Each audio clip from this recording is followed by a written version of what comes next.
Hello and welcome to the Luxury Lounge. That's right, every Thursday we head in the lounge, we shut the door, and we air our grievances with the world. And there's no grievance that's too big or too small or too frivolous. It is your problem, and it shall be heard. Now, I want to thank you for coming to the lounge. I built this lounge with my bare hands, a place for you to come and forget about any of the world's issues. It's your issues. You can write it in about anything. The luxury of the lounge is having a place to complain without someone going, ba, ba, ba, ba. There's other things. Here's a more horrific story than whatever you're dealing with. No. It's your story. It's okay. Send it into JTrainPodcast@gmail.com. JTrainPodcast@gmail.com. Any complaint. Title it Luxury Lounge. Shelby, my man behind the curtain, is reading your emails. He's got a little, nightcap on, and he's got a little candle, and he reads all night long. So keep sending them in. JTrainPodcast@gmail.com. I'm on the road. If you're out there, I'm adding dates left and right, which is great. This is fun, but I want you to come. Assemble the group chat. Whole new hour from the special. If you haven't seen the special 37 single, it's out. It's there. It's waiting. But I got a whole new hour. It's about family. When you hear as I always said, it's all about family. So bring your family. I've had a lot of people bring, their moms and dads, and it's very cool to watch everyone have fun together. So come on out. JaredFree.com for all the tickets. The loudest engine ever is outside right now. It's crazy. Sometimes we tape this podcast, and it's like, is there a parade going on outside? Like, it is like, I open the windows so like we can be comfortable. Yeah. It's crazy what goes on. Like, Shelby, this is like, there's always a jackhammer. I don't know. They've been working on this street for like decades. I don't know. Can they hear that? Is that coming through? That's the thing. I don't know what you hear and what I hear. So imagine telling a story and then someone's in your left ear going, try it. You can't do it. Okay? I'm on the road. So bring your family. Okay? Syracuse, DC, I added a second show. It might be me and the fucking, Treasury Secretary, and that's it, okay? Someone buy a ticket. Baltimore, I don't think people live in Baltimore. I don't think any of you are even there. Like, I don't know who lives in that town. So, yeah, there's room in Baltimore. Dania Beach, Portland, Oregon, Phoenix, San Diego, Boston, Chicago. I've also added Toronto, New York. These are big ones. San Francisco, Denver, JaredFree.com for the tickets. Okay, enough, Jared. I think this podcast needs to be more unhinged. I'm very professional with how I do it. Shelby, I've always been a pro. I always introduce the show. I do all the things up front. I don't think we even need to do that anymore. Like, I'm like so worried about the new listeners. I'm not even worried about the regulars. Maybe I'm, what? They like the intro? Half, I think less intro, more unhinged. I don't know. I don't know what to do anymore. It's so stupid. This is the thing. And I'm very excited about today's guest. I know we could be unhinged because the guest today is fantastic, hilarious comic. Mike Feeney, thank you for coming on. Hey, how are you? I never know on podcasts whether I should talk before introduced or not. It feels like a thing you don't want to step on it. You're so right, because you and I, we're talkers. Right. Okay? We're conversationalists. Some comedians, you'd be surprised. Their whole business is talking. They don't talk. They don't speak unless spoken to. Right. Yeah. So I'm with you. Sometimes I'm like comfy cozy. I jump right in. And then I'll go on a podcast and you'll just see like the first comment is like, whoa, this guy doesn't shut the fuck up. Yeah. I'm like, that's a podcast. Yeah, I don't know. It's a conversation. Right. Like that person doesn't understand that like the host usually goes, when we finish, they go, thank you so much. Yeah, you made my life so much easier. Carrying the ball, baby. Right. Yeah. Like, I don't think people, I don't know. I guess here's the thing I always think, though. I'm entering someone else's home, and the home is owned by the listeners and the host. Sure. Yeah. Because you got to go, they're used to an experience. The podcast is the most intimate art form. We are inside people's bodies. Right. They might be traveling right now. They might be working right now. We don't know what they're doing. We don't know what they're doing. Here's what I know.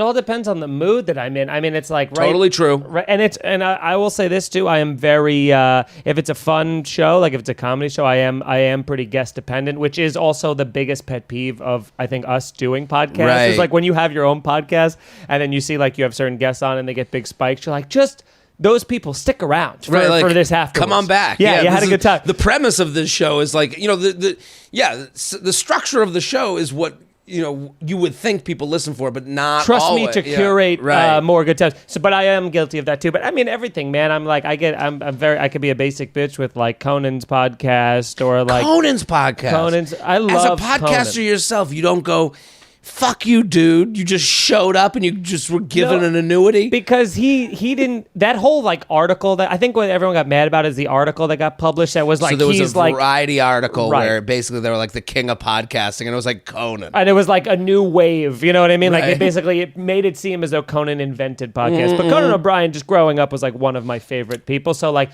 when he has if he has like Martin Short and Steve Martin on, it's like, Right. just like the back and forth. Whenever he has like Will Arnett on, things like that, you're like, One of my so best funny. friends, he loves that podcast. And I give him shit, but he gives me shit for being such a fucking asshole that I'd be like a purist. Yeah. Like it can only be some fucking chubby idiot from his apartment that can have a good podcast. Lo-fi. Right. Yeah. But he did say the other day, we were talking about Conan's podcast, and he was like, he's gotten so much better.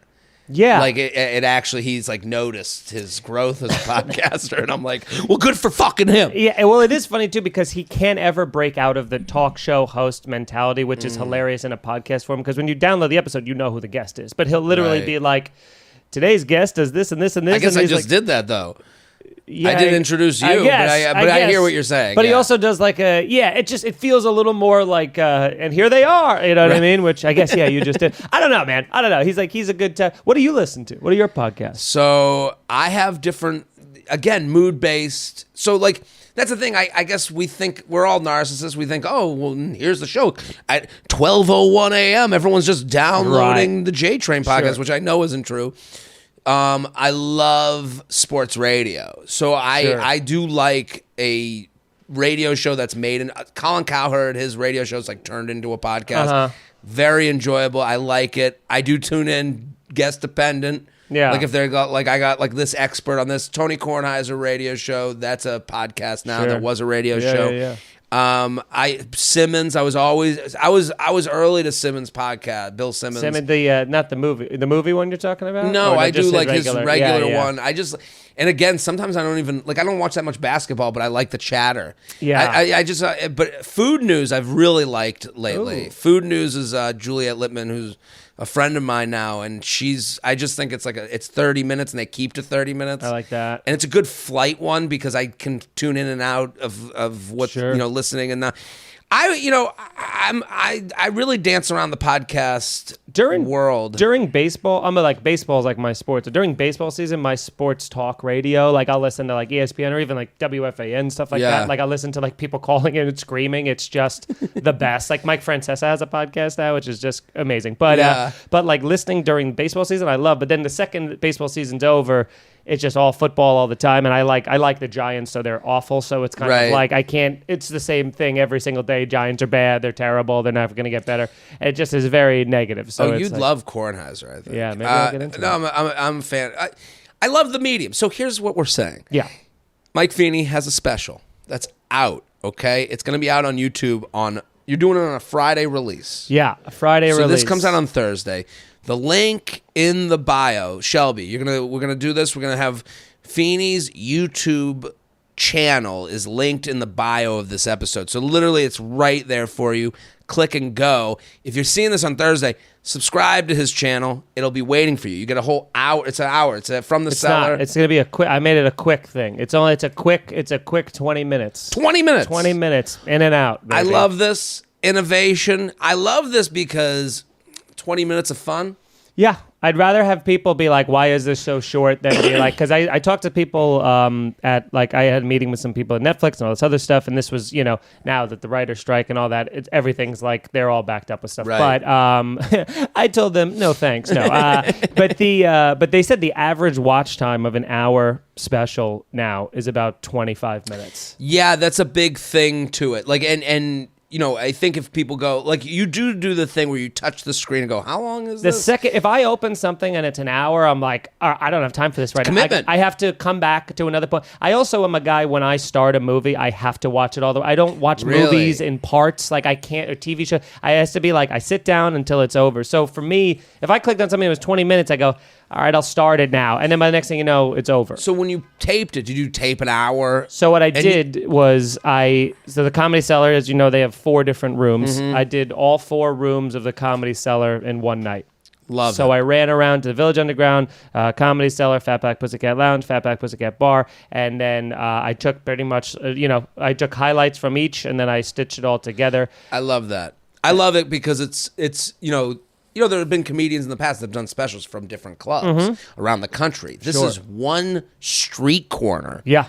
And every room is so different. So different. And it's, everybody talks about the Comedy Cellar. It's, the best comedy club in the world for a reason. They do 80 shows a week that are all sold out. Right. And then it's just like, but the vibe is very different in the bar than the Village Underground. This is the thing. There's 4 rooms. There's the bar, there's the lounge, there's the Village Underground, and then there's the Cellar, okay?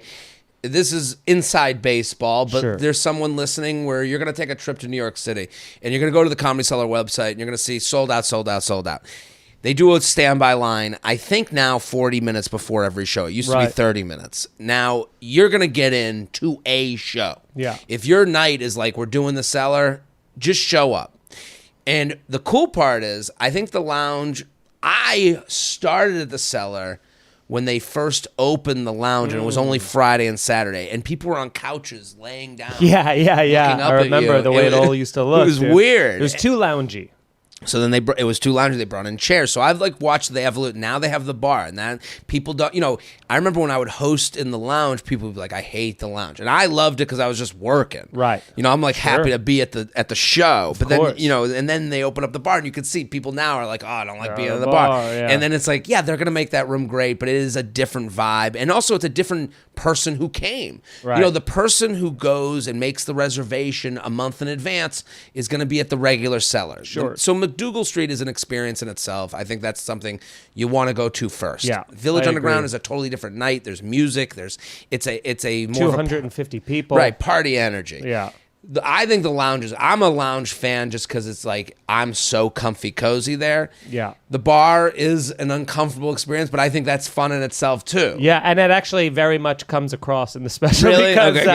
because Ian Fidance, who brought me on stage, he had hated that audience specifically when he was hosting. And yes, we do like and hate audiences. Oh yeah, and yeah. Ian's, which I include in the credits, Ian's literal way of bringing me on stage is he goes, I have no recourse with you guys besides to lock the doors from the outside and burn you all alive. Anyway, the sex comedian's one of my best friends, so it's like that's how he brought me up. I love when because a bad crowd is when you become your most self. Yeah. So like him saying like I want to burn this whole room to the ground. Yeah. There's when it's a bad crowd, a good crowd would go, that's funny. Sure. It's not a good crowd goes, I know it's not going well. It's funny that you're making fun of He's how acknowledged not it. well and acknowledge it. Sure. A bad crowd goes, you want to kill us? Yeah. It was just so it's funny because I had that's the smallest segment of the other ones because Village Underground's so great, McDougal's so great, Lounge was actually very fun, but I came up with the concept of doing all 4 rooms of the Cellar, and I pitched it to production companies, and all of them said like. A bunch of them were like, can't be done, impossible. One company quoted me at $200,000 to make it because they were like, in order to light all of these things. I'm like, no, you're not seeing the thing that I'm seeing, which is like a run and gun, like make it as tonally as experienced like documentary style. Yeah, like this is what like a comic goes through when we're just going through this is what it feels like to do all these 4 rooms and they just weren't, no company wanted to do it, so I decided that it wasn't enough to just come up with a unique concept. I directed it and I edited it myself, which again is just a giant undertaking. Let me interrupt you. Yeah. That is like signing up to go into an insane asylum when you don't have to be there. Yeah, it was to edit your own work. Like, listen, when my special, people go, "What do you think?" I'd like watch with one eye open. Right. You have to watch yourself. You have to kill your own baby, so to speak. That's the turn of phrase. Yep. Like whatever it. So people, hit the link in the bio. Yes. Go to Mike Feeney. Please watch it. YouTube.com/ Mike Feeney Comedy. Mike Feeney Comedy, at I am Mike Feeney on Instagram. It'll be on all my socials. We want you to watch it. Mike's hilarious. I mean, what a blessing. We live in a world right now. You could, on your commute, just hit the link, put it on your like phone holder, and have it on. Yeah, like, you're still listening to us, and it's just minimized in that little cube. You know what I mean? Like you can multitask. It's just an amazing life we lead these days. Yeah. So, listen, we're going to get to the complaints. We are sponsored. When you want an amazing cup of coffee, but you have limited amount of time, turn to Cometeer. I absolutely love Cometeer coffee. I have it in the freezer. Yeah, the freezer. They freeze these little capsules. They basically, I spoke to Cometeer 2 years ago. The guy who started it. They bought a flash freezing facility in Massachusetts because that's where they do flash freezing for fish. And basically, this guy he investigated coffee, and I guess when you get coffee, like it's going bad the minute it's out. Sure. So they flash freeze these the coffee from all the places you like already, and you're not even tasting the place you like as good as it could be. Right. So they're the best roasters of the country, and it's really just unbelievable. I can't believe it. So you take these the capsule, and you put it under hot water, and and then you open it up, and you put it in either iced coffee. You can put it you mix it with water as much as you want. So you can go as light or heavy as you want. Completely as insane as you want with coffee. Exactly. And then you can put it with hot water. You can put it with cold water, and then add ice. You can make espresso martinis better than you've ever had before. I gotta tell you, I put sweet and low in my coffee, which is like high octane sugar. Sure. Have you ever had sugar and then had sweet and low? Yeah, sweet and low. It's like it comes out like almost baby powder consistency. The consistency is different, and the sweetness. I can't even have Splenda because it's not as strong. Sure. This I do with nothing. That's how smooth and awesome it is. And you guys are going to love it. Join the future of coffee with Cometeer. Get a curated starter pack of their most popular roasts. You're going to get to try everything.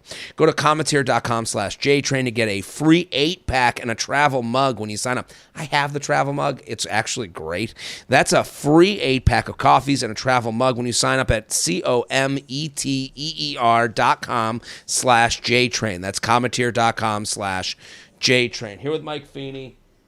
I want you guys all to go follow at I am Mike Feeney, the special.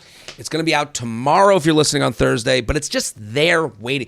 I just love the idea of a 20-minute fun thing that's going to give you pleasure. Sure. In what world are people begging you to watch their free shit to make you happy for free? Not only that, too, but it's the amount of time we have to put it. Forget how long it takes to curate the material to be good enough to give it to you guys for free. But even for your thing, be I want to shoot this. We're going to edit this. We're going to sell it to net. All of those things is the amount of time that all takes behind it's a year and more. It's crazy. It's crazy. So I and also we want you to share. We want you to go, oh my God, this bit made me laugh. A gift of laughter. I now I'm begging, and I feel like an idiot. I'll beg. Please watch it. But here's the thing. Share it. The sharing thing. Even when people go and I think it's so overused in podcasts, but it is for a reason. The whole like and leave a comment. The leaving the comment things. It is the dumbest hack to the algorithm things, but all of that stuff, they wouldn't say it if it didn't work. There's one guy on TikTok, and I've given that spiel before. To me, if you want to pay for something free, like it, share it. Share would be considered $100. Right. A like would be considered $1. Yeah. A comment would probably be $5. Yeah, I think that's fair. I'd say a share to one single friend, let's call it $20. Right. If you were a group chat share is big. Let's call it 50. Sure. If we don't put dollar amounts on these things. Right. And we really do. When someone shares their story, I go, wow, I do feel like you gave me $20. Yeah. So there's a guy, I've given this spiel before, and there's a guy, and I'm very appreciative. he heard this spiel, and I think I said for TikTok, I was like, just comment. And he just writes algorithm. Oh, yeah. Like on all my videos. We have that with our podcasts where people will write like comment for the algo or like, you know, or like they're like al space algorithm. You know what I mean? Like they're like, anyone here for algorithm? Right. You know? And we're all just guessing. We're praying to Father Algorithm, our new fucking Lord and Overlord, Savior. yeah. Okay, Shelby, hit the music. I got a complaint. Jared, he has some problems. Jared, he's got some issues to do. Get off his chest right now. I have two really good complaints. Jared has a lot of issues. Jared has now I have two. I had one, now I have two. Of things I have two, and I should write this down so that I have it for next week. Are you only going to one? I got a lot of episodes to take. How long is this? 2 seconds, whatever. It could be a minute. It could be 20. Yeah. So my complaint. I just was out. No, I'll do the one that just happened just now. Okay. I was outside. There's these garbage cans outside that are like they're out. New York City garbage cans.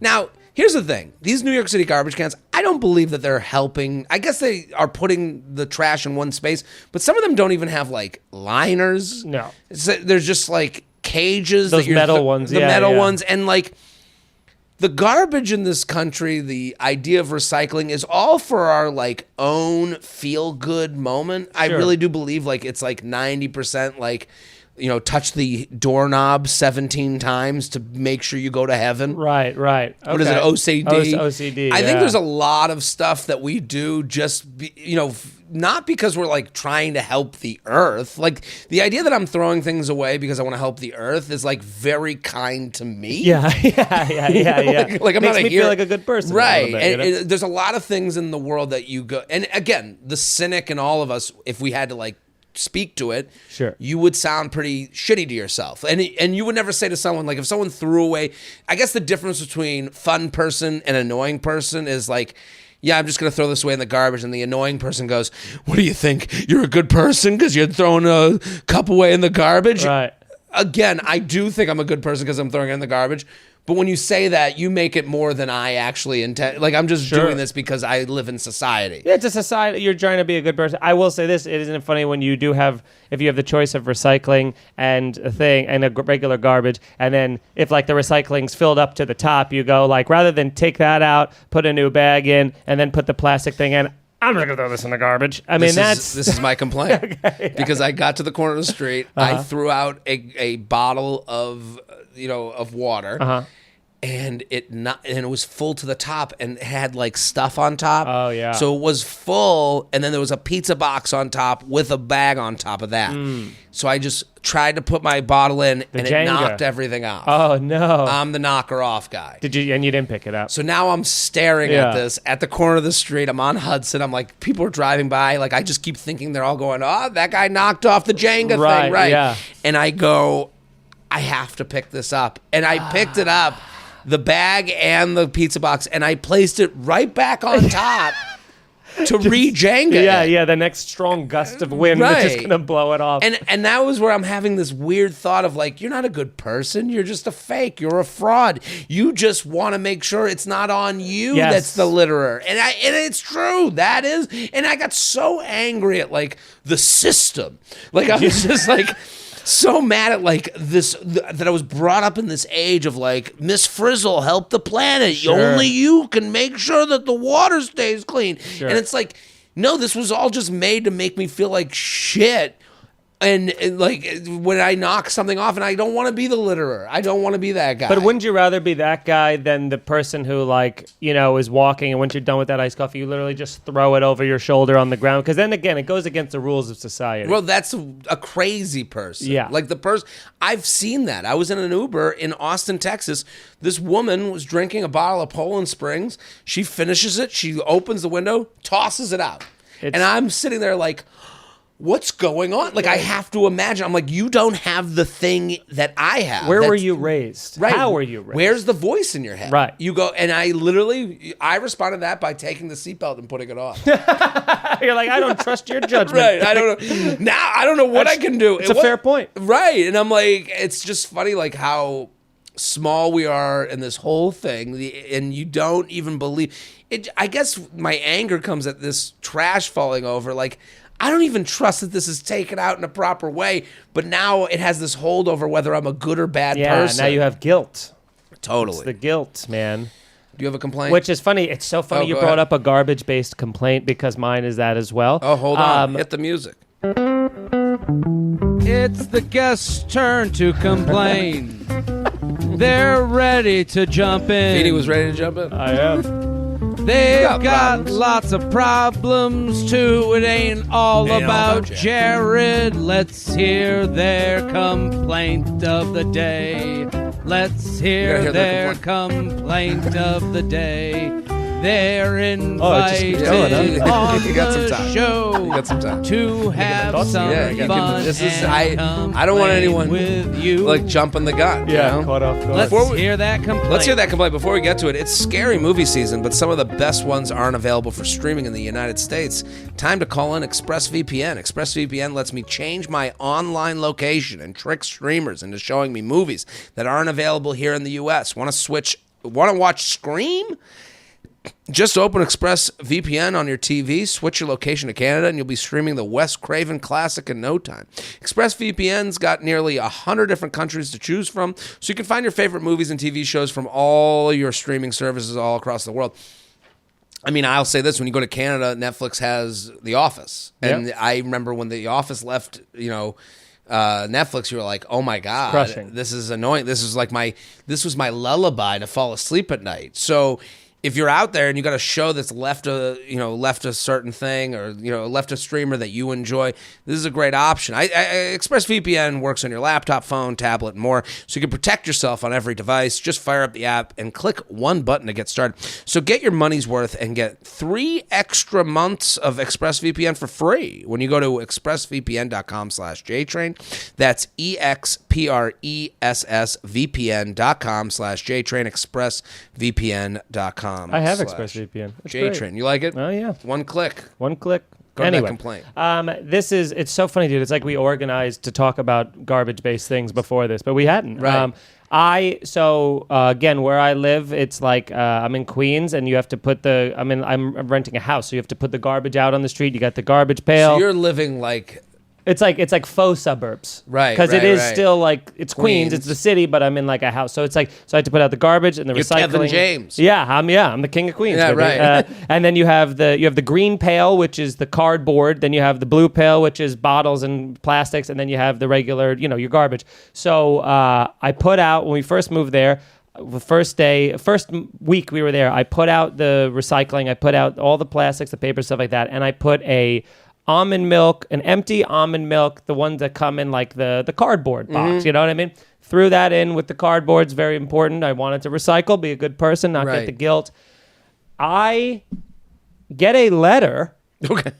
A few weeks later, I am being summoned by the city because some scumbag that works for the city went through my recycling and saw that in there and said, this can't go in there. This is a soiled piece of cardboard. It doesn't belong in here. It belongs in the actual trash, and wrote me a ticket for $40. This makes...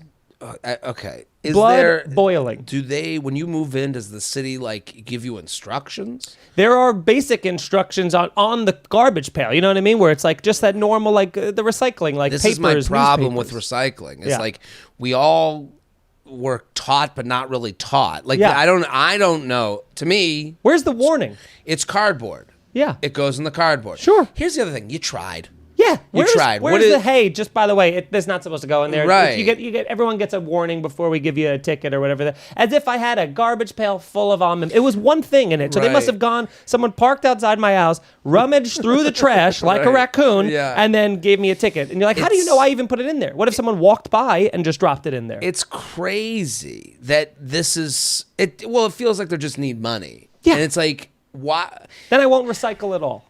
I'll just put it in the trash bag and I'll tie it up tight and you'll never know and I'll never recycle again. Right. Well, I wouldn't. I don't believe that any of this is happening. Yeah. Like I think they like take your bag of cardboard, they take your bag of recycling into the same and they throw it in the same fire. thing. I don't think that they, like I think they like find out. Did they take a picture? How do you know this is even real? They didn't take a picture. It was That's the thing. I would just challenge it. Yeah, I got all the time in the world. You know what I did right after that? Because Jim and Sam gave me I got a Ring doorbell camera right after that. So now anytime I see, I haven't had anybody rummage through again, but if they do, of course. But it is the thing where you go like, is this what we're talking about? Right. Like you're listen. How dare I you? did it. I did it to the best of my ability. Like. Give me a grade at the end of the year and let me like have fun. Like let's gamify this. Yeah. Like maybe I get points. Yeah. That like go towards like my tax. Yeah. What's there to gain from the good recyclers? Yeah, exactly. Nothing. And all that to do is me trying cost me $40. Someone would go, the world's a better place, and I would tell that person they should go fuck themselves. Yeah. The world's a better place when I have $40. Right. You know. And so it's infuriating. It's just such a thing. This is what drives people out of the city. Also, like, not for nothing. I'm just thinking about this. A garbage bag is plastic. Right. Like a physical, not the recycling bag, the garbage bag, the one they throw into the fires is plastic, right? No. This was my dad has been saying this my whole life. Yeah. It's all a scam. He goes, someone's making money. Florida, they don't even recycle at all. You just throw everything in at one Just thing. throw it at. Well, they even said like the idea that the people are the ones that are like the problem. Yeah. It's these huge companies are putting shit into the air. Like, the idea that we are going to like your almond milk thing is going to help anything is crazy, and that you should be charged $40. It's crazy. I mean, and also the fact of like, they're the ones putting water in plastic bottles because they said that the tap water wasn't healthy for us anymore, like when we were kids. So now they put it in plastic bottles. They're like, if you drink the tap water, you're going to get cancer. But then they put it in a plastic bottle filled with carcinogens that give us cancer. You're like, this is a guaranteed cancer that you're putting in it, and we're paying for it. Cancer everywhere. Not a drop to drink. Everyone go follow Mike Feeney at I am Mike Feeney on all socials. Yes, thank you. The special. It's called A Night at the Cellar. Mike Feeney, A Night at the Comedy Cellar. If you're listening live, it premieres tomorrow, October 27th. 20 minutes. You're gonna love it. Yes, enjoy please. it. Share it. Comment. I want Mike to feel the JTrain audience. I would love to tickling feel his that. nuts Yes. in the comments. Let's go to the complaints. Luxury Lounge. Pre-made salad packaging sucks. Feather. I, like many others, enjoy the convenience of prepackaged salad for lunch and often bring a Trader Joe's or Whole Foods salad back to my desk during work. These salads from Trader Joe's especially are fantastic. It's got like, it's just good. It's just packaged really well. Sure. And it's got like all the stuff, it's like, a little bit of a chef. While considered a convenience meal, I found that the majority of pre-made salads have the most inconvenient packaging. Okay, I'm wrong. Dressing packets are usually placed at the bottom. No, that's horrible. I always thought it was at the top. At the bottom of the containers, underneath the lettuce and toppings. No, that ain't going to work. Because of this, I either have to dig through the salad with my hands like an animal to retrieve the packet or try to coax it out with a fork. Even worse, these salad containers are compact as fuck. So in the process of airlifting the packet up and out of the salad, there's usually a loss of lettuce, fixings as they fly out of the box over and onto my desk. Mixing a salad in these containers is an even worse nightmare, sometimes due to lack of space. Right. To do these salads, to do them well, you need to pour it. That's why I like them. Is because I've always been at home. If I'm at a desk, it's different. At home, I go get my big popcorn bowl. Yeah, because they're filled up to the brim. Right. Yeah. At home, you get to do the garbage person thing. You take it and put it into a garbage can. And you shake up the garbage can with all your dressing. Like you can do it well. Yeah. At your desk, this isn't made for desk eating. Mixing a salad in these containers is even worse nightmare sometimes due to lack of space. Why can't the dressing, crouton, etc. packets be placed at the top of the container for easy access and assembly? I assume it's for aesthetic reasons to make it look more presentable on the shelves, but come on. I know I could throw the salad into a larger bowl to fix the issue, but an extra step and dirty dish takes the convenience out of the whole experience too. Countess of crappy containers. What do you think? Now, this is true because if they did put it in a larger bowl, let's say they filled these salads up halfway so that there was room for that, everyone would be pissed, including myself, because you go, I'm getting half the thing here. Like when you open a bag of chips, you're paying for that much weight of chips, but you're not paying for, you know what I mean? We all think, oh, look at it, it's all air, this bag. It's a damned if you do, damned if you don't But thing. I do think they can take a simple piece of masking tape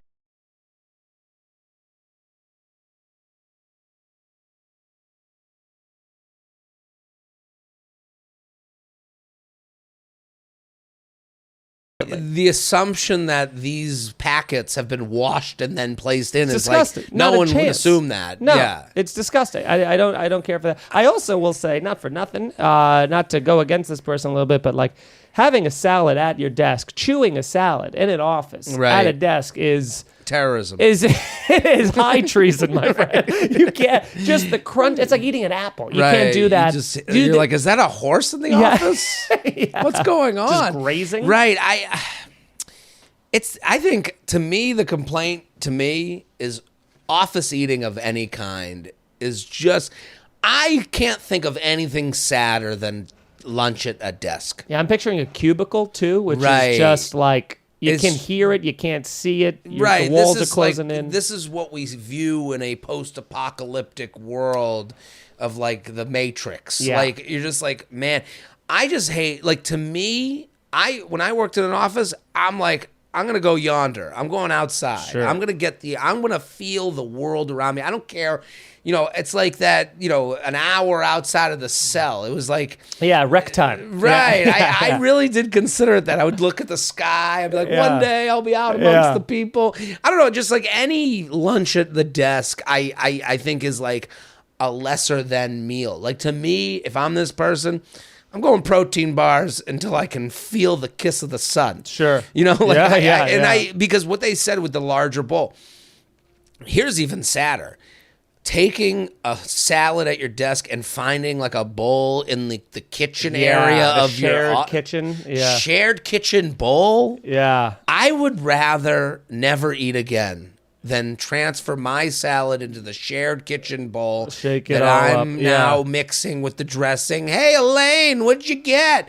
A salad for lunch? All of this office stuff is so depressing to me. Simply, no, I don't. I think you have to. I know a lot of people don't get a long lunch. Sometimes you don't have time to maybe sit down and eat it there. But it's like, there is a thing of you eating at your desk kind of makes you eat faster, right? Because you're like, I got to probably get back to work soon. And maybe you are a considerate human being to an extent where you go, there's no place to sit at the salad place. I'd rather just sit at my desk. I can scroll on the internet. Right. But I don't want to chew too loudly. So you're kind of like, it feels like you're being watched, you know? Yeah, what I mean? I don't like anything. If I'm this person, don't like anything. anything about this. I'm encouraged. Like I want this person to stop with salad desks. Stop. Desk salads. Yeah. If you stop with a desk salad, get some protein bars. Let's like I only want happy meals. Like, I don't want a meal that is just a function of...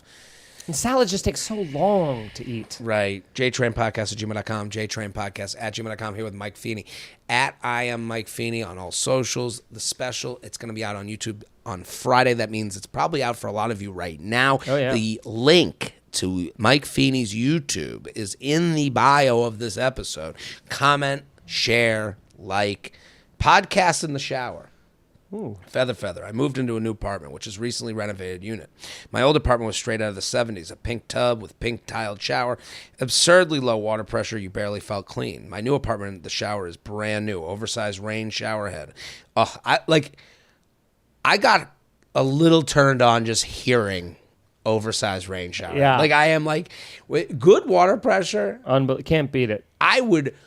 Listen, if they were like, right, we're dealing in this, again, this might be the environmental themed episode. Sure. I would give up years of my life for a good water pressure shower. Oh, yeah. It changes your whole mood. Your whole mood. My old apartment used to be like, you turn it on, you'd have to, like, it just dribbles out. You never feel like the soap is coming off. You don't feel clean. This one, it's like a cat hissing at you. It's it's horrible. My parents in their house, where I stay in their house, they have this shower head that is like, it is like getting under a full on waterfall. Wow. And I'm like, I'm in there for days. Yeah, like I'm taking calls. So my new apartment shower is brand new. Oversized rain shower head, additional removable head, high water pressure knobs to personalize the temperature, pressure, etc. My mom literally asked if you need a college degree to operate it after seeing it. Wow. Oh my God. My only issue is that I like to play podcasts while I'm in the shower. It's a glass door, so I can't hear my podcast with my phone sitting on the counter. Where my old bathroom was just a curtain and I never had a problem hearing. I've tried to take my phone in with me.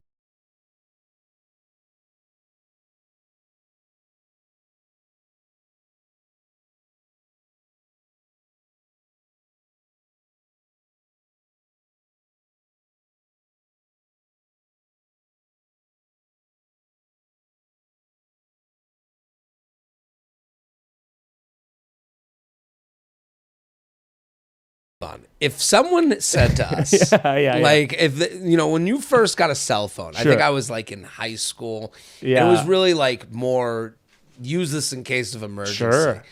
If someone told you that in your adult life you will be so attached to this thing that you will literally bring it in the shower with you, you'd be like, no, I'm not a crazy person. I'm not scrolling, but I am. I do. Have you ever checked notifications while in the shower? You can't. Your fingers are too wet. Okay. You can't open it. So, but I've tried. And it doesn't recognize your face or the hair all in there. It's chaos. But I will say the reason I brought it in is for this very same problem. I couldn't hear the podcast or the sports radio that I was listening to outside. So what I did was I have a shelf that's like a shampoo shelf kind of a thing that's about eye height. So that's above, it's the only water that's hitting that is tertiary streams bouncing off of my head. So it's not under any sort of direct threat. And I put it up there and I prop the speaker going up so it bounces off the wall, comes down and echoes. First of all, you're crazy. This is crazy. This is a crazy. perfect system. This emailer is crazy as you are. No. This is insanity. I am someone who listens to podcasts in the shower.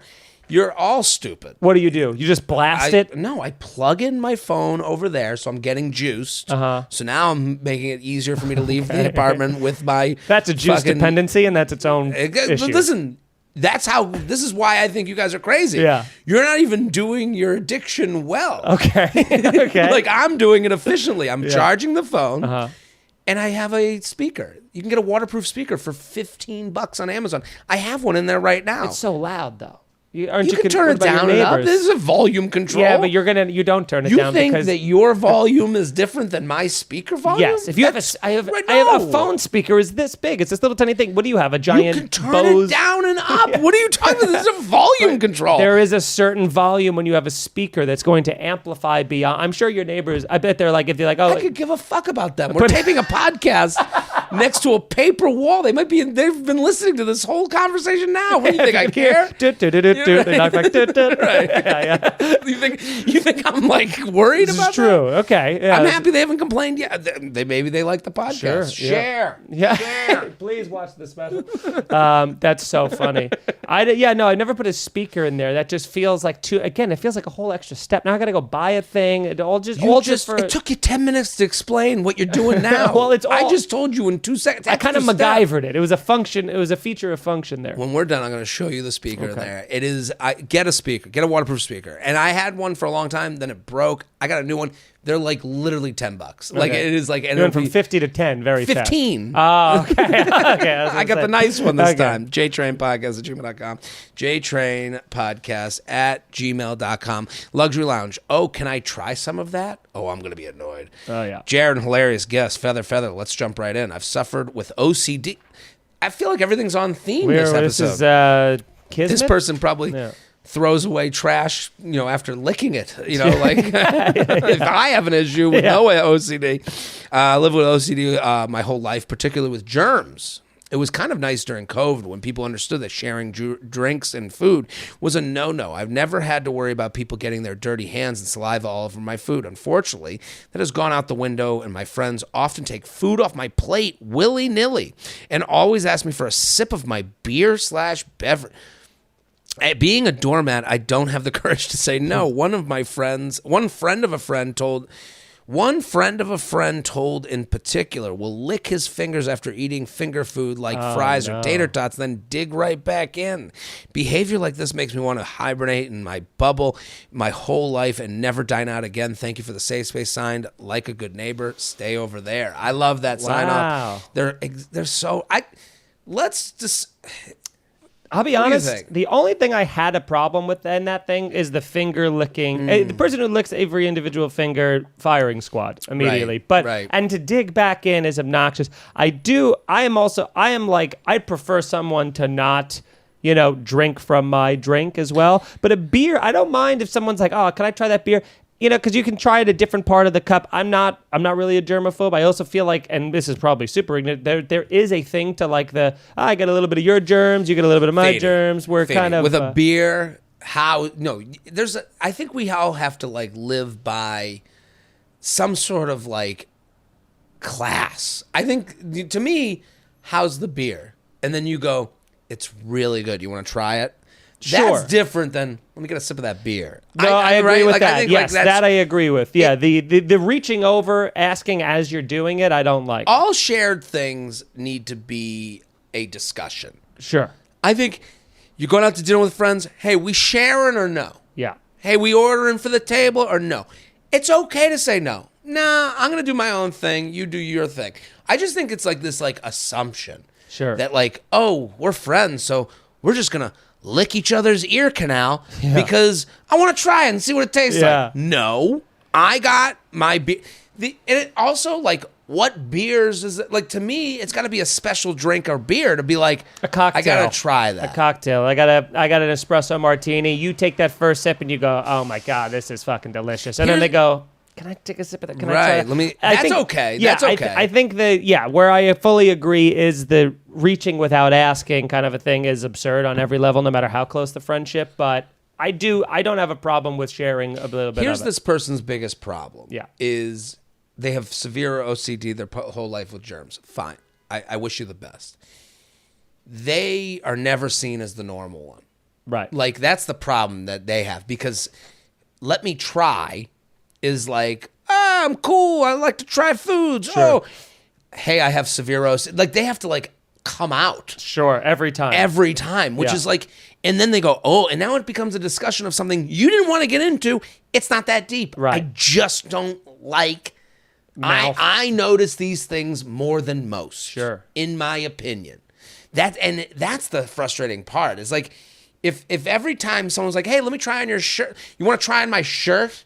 I'd be like, I don't want to try on your shirt. Yeah, and then they'd be like, well, why? Why do you want to try on my shirt? I go, because I don't want to see what I look like in your shirt that's too small for me. Yeah, or you want to borrow my my bathing suit, my swim trunks, any of that. I will say, if right now you were like, do you want to try this coffee? It's the best coffee I've ever had in my life. With that amount left, I would go, absolutely. Look at how much is left on YouTube. Absolutely fucking not. Once it gets to that bottom quarter, that's backwash. Right, well, this is kind of what I'm talking about, is like, in this scenario, where you're like, if I was like, hey, you want to try some of my coffee? Sure. My top level, I'm the nice one. Sure. Because look I want to share with Mike.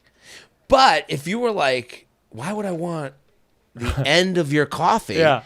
You're kind of the curmudgeon and I'm the sharer. Right. But you're right, I would be wrong. Correct. I would agree with you. Sure. Me sharing this is insanity. Yeah.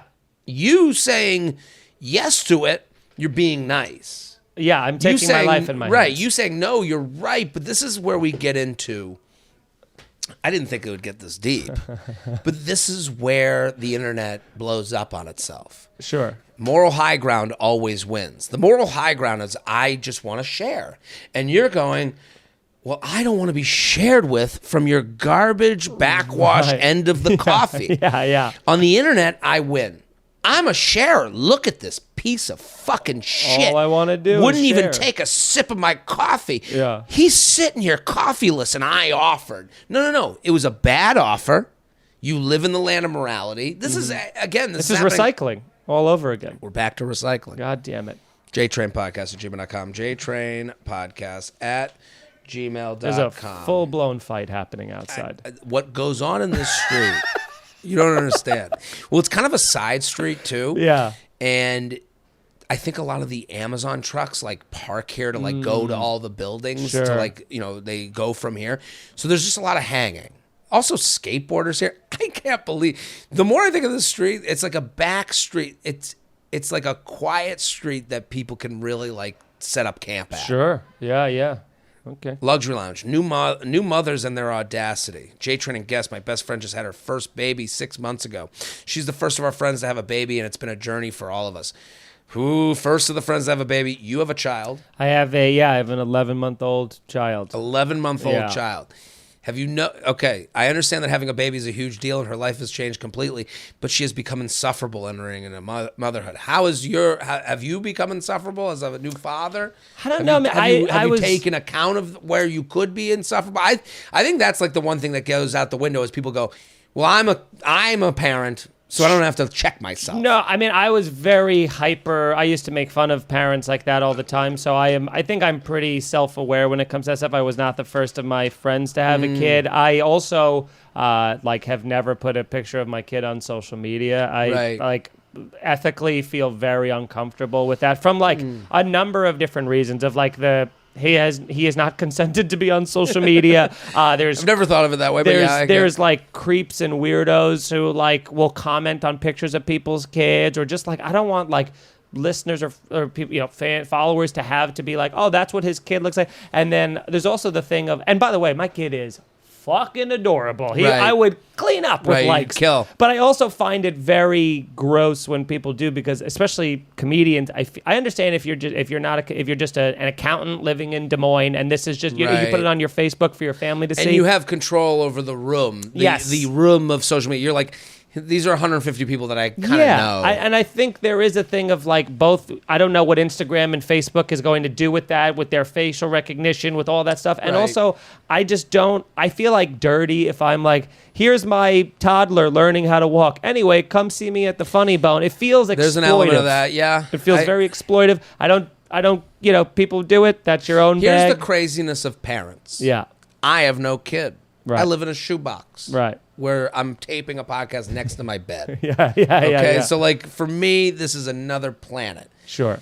Here's the problem is you just gave a perfectly reasonable explanation for you. Right. It did kind of judge comedians, but you didn't judge parents. No. You were just saying, I ain't putting it up there. Yeah. Someone listening is like, well, I put it up there, so now you're judging my fucking parenting. And that's how crazy parents are, is that it becomes this everything is a personal It's akin to response. It's akin to the dog owner who, instead of putting up a picture walking the dog, makes an account for their dog. That's what that is to me. Where you're if you're putting up pictures of your dog on social media, whatever, that's fine. But if you're making it a separate account for your dog, and you're now I'm getting my dog followers, things like that. I would make a separate account for myself. Sure. What do you mean? If I was being a parent, I'm thinking right now, I'm maybe I just created an account that's I see what you're saying. JTrain, and then it's people I know. Right. But I guess that's a shared album. I you do can do a shared album with your parents. I have a thing with my family. We're on a Google Photos thing where you can just invite the people in to see it. And anybody in the world who wants to see, if you're listening and you have my phone number, text me and I'll send you as many pictures of my kids as you want. Let's hear about this batshit crazy mom. But she has become insufferable entering into motherhood. One example, I can no longer bitch about anything without her. And one example, I can no longer bitch about anything without her one-upping everything I say. This is what the luxury lounge is for. Mm-hmm. I can no longer be tired, complain about work or my husband not picking up after himself, because anytime I do, she just goes on a tangent about how hard being a mom is, and I have no idea how easy I have it. While this is probably true, my complaints are still valid, and I just want to vent sometimes without eye rolls and being scoffed at. She also gets upset with me that my husband and I have not started a family yet. That's so this weird. Person's awful, saying she always thought we would be mothers together. That's the thing. They feel very alone. Yeah. And again, this is something I've learned later in life, is the idea of women wanting to have kids around the time of their friends and their family. It's a village mentality. A little bit of a village, which I totally understand, Sure. but you can't force that. No. I'm sorry, my child planning schedule does not revolve around you. Also, you don't make motherhood sound all that fun, so I'm good for now. Lastly, 1 picture a day of your baby who looks no different than yesterday is fine. I don't need updates every hour about how much she has thrown up today with pictures as proof. Thanks for letting me air this complaint that makes me sound like a monster, an annoyed auntie. I know. I agree with most of the things that she's saying. I think that the whole... like, you should be a mother around the same age. That's like a psychotic behavior, in my opinion. I can empathize with the parent only now on the thing of being like, you know, I will say currently, and I had this happen to me yesterday, a person that was supposed to be like, you know, doing something for me, like, you know, with in terms of like, you know, editing a thing or whatever, where like, I'm just fried this week. I've had a long week. It's tough. It's like that being used it's one thing to be like, man, I'm wiped, and me being like, you'll never understand being wiped. But if someone's like, I can't do something because the excuse is I'm too tired, you're like, that is where it ruffles a thing of like, you want to talk about fried, like my homeostasis at this point is crispy, extra double fried, deep batter. Here's the thing. When someone works with you, it's different than someone's friends with you. Of course. So if literally I was like, man, I am tired today, and you're like, you don't get tired. I'd be like, that's like, okay, I'm not talking. I don't, okay, I had a tough week. If you're like, hey, where's the new clip? And I'm like, sorry, I'm so tired. I got so hammered last night. Yeah. You'd be like, oh my God, I'm taking care of a fucking life. I understand that. That's where it gets me blood red, man. If this person's issue with the friend, like the idea of like getting sent the pictures of puke, it's so funny. Like everything relates. You wouldn't care about the daily pictures of puke if you liked how this friend acted as a mother. Yeah. It is actually crazy to like, you know, this whole thing. If I'm this person, I got a solution. Every time they bring up, you don't understand. Well, you don't understand. We've been trying to get pregnant and we can't. Yeah, really. There you go. Out fucking rank her. Yeah, that's the Shaquille O'Neal slam and push to the ground. You know, step over them. Yeah. Like I was just, we've been trying. Right. That's all you have to say is we've been trying. Yeah, and it's been really difficult. Right, and that's all you have to say. And then when she goes, well, oh my God, why didn't you talk to me about it? Yeah, it's incredibly difficult to talk about. I can't talk about it with you. You're so happy. Maybe we should just not talk about any mothering stuff forever. Yeah. Watch Maybe how quickly, I'll let you know when it comes, when I feel. Watch how quickly they stop talking about being tired. And each picture you send me is a knife. Right. Is another twisting of the knife of how that I can't fuck this person. Yeah. Really crush them. Yeah. JTrain podcast at gmail.com. JTrain podcast at gmail.com. We got time for one more, Shelby. One, okay, these have been great. These are great complaints. I got 2. I like this one. Let's do this one. Sure, that's the one I like. Okay. Luxury Lounge. My fiance is rich. Oh. I love this one. Okay. Feather, I watched the special the day it came out. My complaint is my fiance is rich as balls. Growing up, my family was very middle class. Both of my parents were teachers. There were 3 kids. Okay. We were able to go on vacations, but my parents literally saved by putting loose change in a bucket. I love how everyone has to like make sure they didn't have it easy. No, it was a bucket and it was full of slime. And we couldn't get to the change unless it. That does matter. Ours was an old pretzel jar thing, so I get it. No, I get the. I mean, we had like a jar of coins. Yeah. We also had a IRA. Yeah. Like my family was like, we had like a pool, but it was like above ground. You know what I mean? So we were like, exactly. Might as well not have a pool. Yeah. We had an outdoor tub, right? Cold tub. I recently got engaged, and I'm still adjusting to my fiance's family wealth. His dad makes so much money. His dad makes so much that my fiance can only speculate how much he actually makes in a year. Would you ever have that conversation with your fiance, with your wife, how much your dad makes? No, but it feels like a thing she volunteered. I don't think he was like, how much is your? Well, I don't know. I'm just like, if someone was like asking me how much my dad made, I guess I would speculate too. I have no idea. I guess if your parents are teachers, you're more. You can put a range on it. You know what that is. You can Google. Yeah. Okay, but the idea that he can only speculate on what his dad makes. Okay. Sure.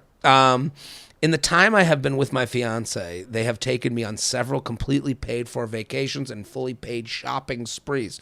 Okay, now we're talking. Now we're making sense. Shopping spree, that's wild. While I'm beyond grateful for everything they do for me, I still don't know how to respond when his parents casually drop $1,000 on dinner. What's a new money systemic wealth girly to do? I think you just say thank you. Yeah, there's not. It's funny because my best friend is married to people who are her family is so incredibly wealthy. They both parents make like 7 figures easy, and it is a thing where he came. We grew up in the same neighborhood. Again, middle class, above ground pool guys, and couple of disgusting. Yeah, and so he was very uncomfortable about it, and it is like a very stuffy. They're very waspy and stuff. But I do think he is eventually just he's accepted it, and he's never once been like, "Dude, I hit the jackpot." He's always just kind of been like, I'm uncomfortable about this, but at the end of the day, this is how they kind of show love. And if they're not keeping an itemized tab of how much they're doing for you, you don't need to either. Absolutely. And you show it in your own ways. You don't have to outspend them. Do something nice and thoughtful and creative for them. Right. You have to keep your own values while accepting that other people have different values and ways that they experience those and show those. And I'm with you. Like, I like that perspective of like, I can't, this is what they do. Right. This is what they do, and thank you. I think the one thing with like money, shows of money, again, this is not just the emailer. This is a very 2023 thing where you have to like explain where you came from and make sure people, humble beginnings. Right. And you have to make sure people like know that you had a tough life too. Yeah. I don't think you have to do that. I think, the idea like we would just put a coin in a bucket and hope one day, your parents are teachers. That's great. Great profession. You went on trips. You had a great childhood. I do think sometimes these feel like judgments on you. Go buy whatever you want. Yeah, it can come off a little douchey. Like if like someone was like, go to the store and buy anything you want, I would say, I would personally go, I can't thank you enough, but really, I'm okay. Yeah, I would if they were like, oh, we're buying you dinner, I wouldn't order the most expensive thing on the menu, even if it's a thing that I wanted. Right. You know what I mean? But that's probably why this person likes you, is that you've been, you haven't made this into a thing. I do think that like it is. I think it's like you can enjoy it while also not feeling badly about it. There is a disconnect sometimes where it's like, I remember like I had a girlfriend in high school who was insanely wealthy, and it's just her way of living and my way of living was like a totally, like when she got her license, she had 2 cars, one of which was a BMW convertible at 17. She had 2 cars. 2 cars is crazy. It's insane. And like, just a Mazda. I gotta have one for the hypothetical kids. Yeah. And it's just one of those things where you go like, and to her, it's like, well, yeah, sure. That's what you get 2 cars. One's a convertible, a BMW, $80,000 car when you're 17. Of course. I was driving a 1988 Buick Skyhawk that I got for free because my cousin was going to donate it to Cars for Kids or something, So you're like, there's just a way of like, there's a disconnect of like, well, this is what I do for fun. This is what you do for fun. This is how you live. This is how I live. And there is that thing of like, sometimes people if they come from that wealth, they just don't grasp like, oh, where are your 2 cars? Like they can't even understand because that's their normal. I guess that's the most important thing, is that your husband or fiance knows this is abnormal and is like, listen, this is how it's going to go. Right. Like I understand, like this is a little uncomfortable. Just enjoy. Also, you want like view into how his parents want to be thanked. Sure. If they're like, well, they better be getting us, they're not going to be that way. But like, I think like if they're just like, they just want to thank you and you to enjoy. This is like no more than that, which it feels like. The $1,000 dinner. Again, $1,000 dinner, 6 people, that might not be that big a deal. They go, this is just what dinner is. Sure. And I think enjoy the ride and understand. Count your blessings. Yeah, fuck yeah. Be thankful you don't have to save for college. Yeah, truly. JTrainPodcast@gmail.com. Mike Feeney, thank you for coming on. Thanks for having me, Everyone man. Follow Mike time. At I am Mike Feeney on all socials. The special, it is out tomorrow, but if you're listening anytime after Thursday release of this podcast, the link is in the bio of this episode. It's right there waiting for you. Click it, subscribe to his YouTube channel. Make sure you watch, enjoy, comment, like, all that stuff. I'm Jared Freed. We're here every Thursday in the lounge. Back next week. Boom.